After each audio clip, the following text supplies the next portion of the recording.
বন্ধুরা, তোমরা সবাই কেমন আছো? আবারও চলে আসলাম আর একটা নতুন ডিজাইনের পিঠের রেসিপি নিয়ে। আশা করি আজকের এই পিঠের ডিজাইনটা তোমাদের কাছে খুব ভালো লাগবে। কয়েকদিনের ঝড় বৃষ্টির মধ্যে রোদ ছাড়া একদম সিম্পল একটা পিঠের ডিজাইন আজকে আমি করে তোমাদেরকে দেখাবো। তাহলে চলো আজকের এই পিঠের ডিজাইনটা শুরু করা যাক। প্রথমে আমি এখানে নিয়ে নিলাম 1 কাপ সেদ্ধ চাল। চালটাকে আমি 2 দিন ভিজিয়ে রেখেছিলাম পানি দিয়ে। সকাল বিকাল 2 বার করে পানিটা চেঞ্জ করে চালটা ভালো করে ক্লিন করে ধুয়ে রেখেছি। দেখো একদম ধবধবে সাদা। চালগুলো ব্লেন্ডারে দিয়ে ভালো করে পেস্ট করে নিলাম। দেখো 2 দিন ভিজিয়ে রাখার পর চালটা একদমই ধবধবে সাদা দুধের মতো দেখাচ্ছে। এইবার চুলোর মধ্যে বসিয়ে স্বাদ মতন লবণ দিয়ে অনবরত নেড়ে চালের পেস্টটাকে ড্রো বানিয়ে নেব।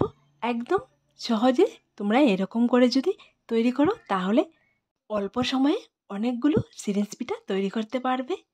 সিরিঞ্জ পিঠা তৈরি করার জন্য এই পদ্ধতিটা হলো 1 নম্বর পদ্ধতি।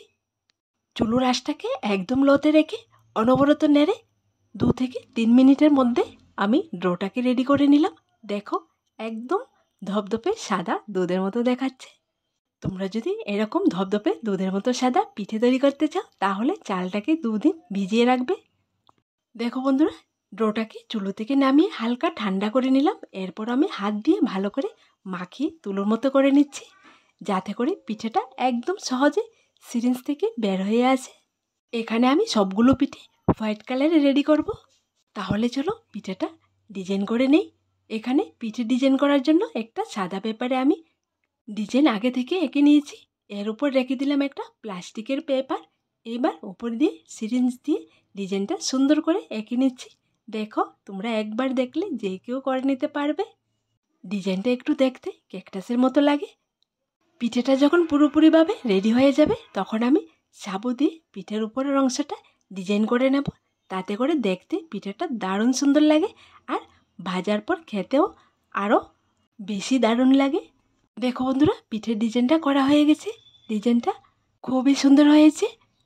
ঠিক একই রকম করে একই ডিজাইনে আমি বাকি সবগুলো পিঠে রেডি করে নেব। আমি ঝড় বৃষ্টির মধ্যে পিঠের ডিজাইনগুলো করেছি, তোমরা একটু বুঝে নেবে। সবগুলো পিঠে আমি বানাতেও পারিনি, অনেক কষ্ট করে এই কয়েকটা পিঠে আমি বানিয়েছিলাম। দেখো বন্ধুরা, অল্প পরিমাণে আমি পিঠেগুলো বানিয়েছি। দেখো আমার পিঠেগুলো একদমই রেডি। এবার পিঠেগুলোর উপর সাবু দিয়ে হালকা ডিজাইন করে নেব। এখানে আমি আগে থেকে সাবু ভিজিয়ে রেখেছিলাম, এর মধ্যে ইয়েলো ফুড কালার দিয়ে দেখো অনেকটাই মোটা মোটা হয়েছে। এবার উপরের ডিজাইনটা সাবু দিয়ে করে নিচ্ছি। ঠিক একই রকম করে সবগুলো পিঠের উপর আমি সাবুগুলো দিয়ে ডিজাইনটা করে নেব। সিম্পল একটা ডিজাইন। তোমরা যদি সিরিঞ্জ দিয়ে সুন্দর সুন্দর ডিজাইনের পিঠে তৈরি করার পর উপর দিয়ে সাবু দিয়ে ডিজাইন করে পিঠে তৈরি করে খাও তাহলে দেখবে পিঠেগুলো দারুণ টেস্ট হয়। যারা এখনও সাবু দিয়ে ডিজাইন করে পিঠে তৈরি করে খাওনি তোমরা অবশ্যই একবার বানিয়ে দেখবে, খেতে দারুণ লাগে। দেখো বন্ধুরা, সবগুলো পিঠের উপর আমি সাবু দিয়ে ডিজাইন করে নিলাম। এখানে আমি ইয়েলো কালারের সাবু দিয়ে ডিজাইনটা করেছি, তোমরা তোমাদের পছন্দ মতো কালার দিয়ে ডিজাইনটা করলেই হবে। এইবার পিঠেগুলোকে স্টিম করতে হবে। এখানে স্টিম করার জন্য আমি আগে থেকে চুলোর মধ্যে পানি বসিয়ে রেখেছি, পানিটা ফুটে গেছে। এখন নিয়ে নিলাম একটা স্টিমার। স্টিমারের ভেতর সুন্দর করে পিঠে সেট করে বসিয়ে দেব। এরপর উপর দিয়ে ঢাকনা দিয়ে স্টিম করে নামিয়ে নেব।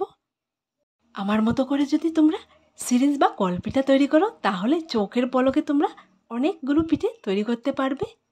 দেখো বন্ধুরা, সবগুলো পিঠে আমি একই রকম করে স্টিম করে নামিয়ে শুকিয়ে নেব, কারণ রোদ নেই। রোদ ছাড়া পাখার নিচে দিয়ে আমি পিঠেগুলো শুকিয়েছি। দেখো শুকানোর পর পিঠেটা দেখতে খুবই সুন্দর হয়েছে। তো তোমাদেরকে বলি বন্ধুরা, আজকের এই পিঠের ডিজাইনটা তোমাদের কাছে কেমন লাগলো ছোট্ট একটা কমেন্টে লিখে জানাবে।